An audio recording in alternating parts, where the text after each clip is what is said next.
You know, we say in the car business that it comes in waves, and if you guys noticed my videos about the lug nuts, that's kind of what we meant. I just finished up a repair earlier on a Hyundai Sonata. AC was blowing warm, and I am now on to a Hyundai Accent, again with the AC blowing warm. I got nothing for cooling here. It's kind of hot outside. So I'm gonna swing this bad boy into the shop and throw my machine back onto it, and let's see if we can make some cold air happen here. First things first, I'm gonna see if the compressor is even coming on, and then we'll go from there. Okay, yep, the compressor is running. That's that bottom pulley all the way down. And looks like the condenser fan is also running. This is a good sign, so let's throw the machine on it and see what we have for a refrigerant charge. I'm teaching my healthy helper how to pour things like a boss. Okay, let's, I'm gonna pull this cap and see if there's any pressure that goes, because I wanna see if there's a leak at the shredder valves. Oh, I heard it.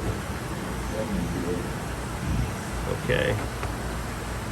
And the low side valve, let's see if we can hear a leak at that one.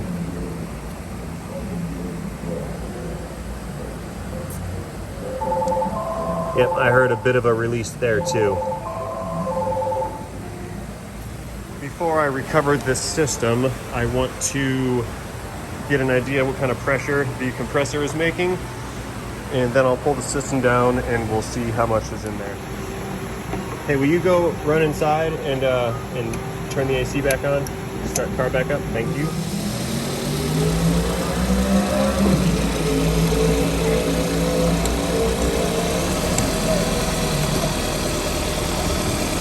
Can't get it, there it goes.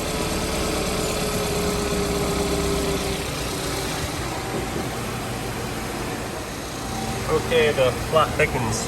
We're not getting much for pressure on our high side. I'm looking for 180, 200 pounds maybe. And low side is equalized, which means there's no flow happening here with this compressor.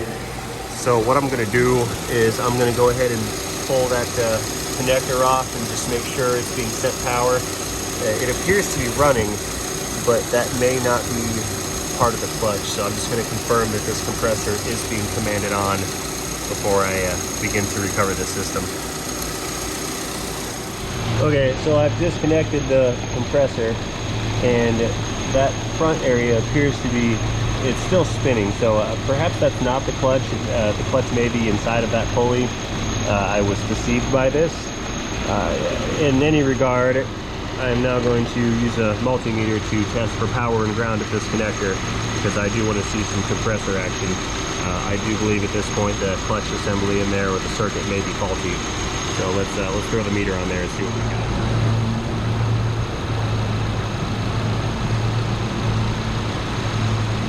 All right, and we're at almost 13 volts here, so the compressor is being commanded on. I'm going to plug it back in now and see if it starts to run. I'll also point out that since the compressor is being powered and grounded, that the pressure switches are operating,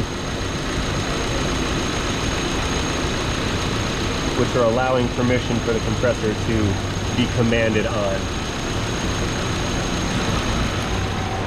Again, I'm still not getting anywhere regarding these pressures. They're still equalized. Low side came up a little bit, but I don't think this compressor is coming on. I didn't hear any audible indicator that it came on when I plugged it in. So I'm going to proceed to evacuate this. I'd like to see how much charge is in there first, and then I'm going to make a recommendation based on that. Okay, recover. Don't save anything. Yep, connected. That's what it said to do, and it's going to start recovering right now, and here we go. So the specified charge for this vehicle is 425 to 475 grams, and I'm going to compare the spec with what the machine tells me that it's going to recover out of the system. And I will clean out some crusties while we wait.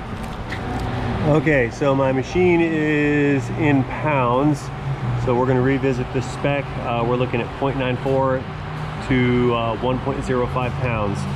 And the recovery process is complete. and we have just over a half a pound. So what I'm going to do next is I'm going to go ahead and open the system up and change those 2 leaking valves that I heard wisps. I heard the wisp when I took the cap off. It means there was pressure underneath the cap. So some refrigerant escaped the valve and was being trapped into the cap. Now those caps will not hold the pressure, so that would explain very much of the a possible source of where all the refrigerant went. While this was being recovered, I went ahead and gave everything a look over to see if I could identify any other leaks, and I could not. So what I'm going to do next, like I said, is to replace these valves real fast. I'll pull this back down into a vacuum, and then I'm going to install the appropriate charge. Once that's installed, I'll determine if this thing's going to make cold or not, and then we'll base how we move forward from there. And I can't seem to turn that by hand, so I have a tool to help me.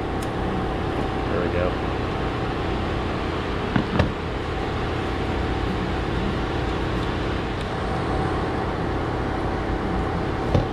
Okay.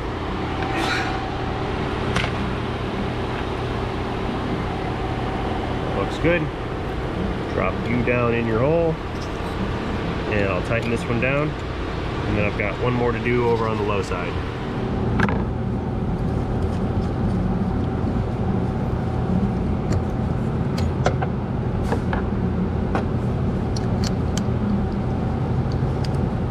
It's hot. I burnt my wrist on the cylinder head. Hot, hot, hot, hot, hot.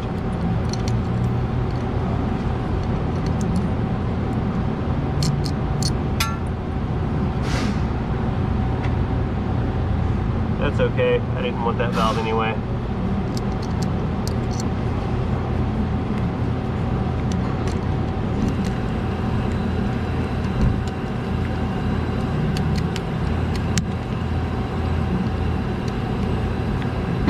Click.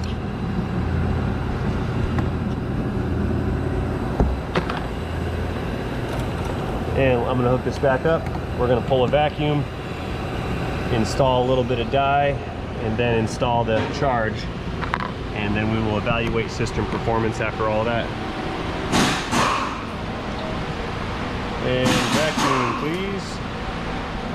All right, 10 minutes later, it's still holding vacuum, hasn't moved from its mark. So I'm gonna go ahead, install the charge, and we're gonna operate this and see if it makes noise. Charge, not a POE. And we are at 475 grams. Let's go, go, go. Okay, charge is completed. Let's do the hose compensate.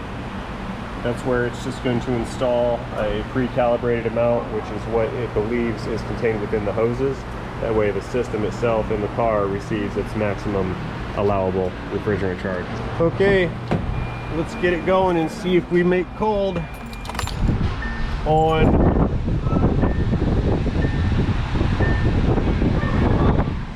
Alright, here we go. We got high side came up, still climbing, and low side has fallen, so we are getting refrigerant flow out of this. Let's go inside and see if it's cold yet. My hand thermometer tells me it is making cold. Unfortunately, my analog thermometer, I again left another one in someone's car and it drove away. So I don't really have the gauge right now to show you guys. I've ordered one from one of the tool trucks right now, so just take a look for it. And as everything has stabilized some, we've got a good high side pressure right where I'd like to see it, just under 200 pounds, especially for today's high heat and high humidity. And low side's a little bit high. I haven't checked specs for this car. Usually I like to see this around 40 pounds, but I think this thing's gonna work out just fine. She did describe the condition at one point as being intermittent, so I'm gonna give it back to her. The lady's waiting here. I'm gonna give it back to her. I could suspect at this point that perhaps it may have a thermal expansion valve that is sticking. If I didn't find a low charge in this thing, I would definitely recommend a TXV at this point. However, because I found 50% charge, I can't condemn any hard components at this time. So what I'm going to do is return this vehicle to the owner, and if she happens to notice any intermittent failure to cool, I'm going to recommend that we replace the TXV in this car. Alrighty, caps are going back on, and this one is about finished, with the exception of a cabin air filter that is going to be replaced because we found that it was dirty because it was full of crusties. Alrighty, so far so good. It's still making some nice cold in here. I like it. I'm gonna finish up my inspection paperwork, and I'm gonna check the air pressure in this thing, and we're gonna go ahead and send it after that new cabin filter arrives. Back already. Yeah, after that filter arrives, I'll go ahead and back this out and ship it. The lady has been briefed on what I found and what it all means, and she is going to give me a call and report back should anything unusual happen. I'm moderately concerned about that expansion valve sticking, because it actually did take a minute or two for the pressures to start to come up, so it actually could have been stuck open, which would give similar symptoms. It wouldn't build any pressure because there's no restriction in the line for pressure to build behind. It's rare, it does happen though, and I've also found that when placing the system into a vacuum, it can unstick that valve. So, but I'm really not certain about that, and like I said earlier, had I not found a low refrigerant level, I would definitely be recommending an expansion valve. But since that's not the situation, I can't recommend any parts replacements at this time. So anyway, that's going to wrap it up for this little Hyundai here. Hope you guys enjoyed this video. If you do, please scroll down a little bit and give me a tappy tap on that thumbs up button. That's what helps get my content out to other potential viewers, and it's what lets YouTube know that I'm doing a good job as a creator. So if you think I'm doing a good job and you like the stuff that I do, hit that thumbs up button. If you don't like the stuff that I do, or if you just feel like it, go down a little bit further, find that comment section, and let me know what you think. Word of caution though, be nice. If you're not nice, if you call me a hack and you're not very tactful about it and use inappropriate language, I will pin you, and then after that happens, everybody on YouTube is going to see the stuff that you say, and they are going to swoop right in like an A10, and they're going to burn you right off the page. So you don't want that to happen. I don't want that to happen. YouTube doesn't want that to happen. So if you've got something negative to say it with some grace, and don't go full on me, because that's not going to get you very far. All that being said, once again, I'd like to thank everybody for watching, and as always, don't forget, have a great day. Goodbye, Hyundai Elantra.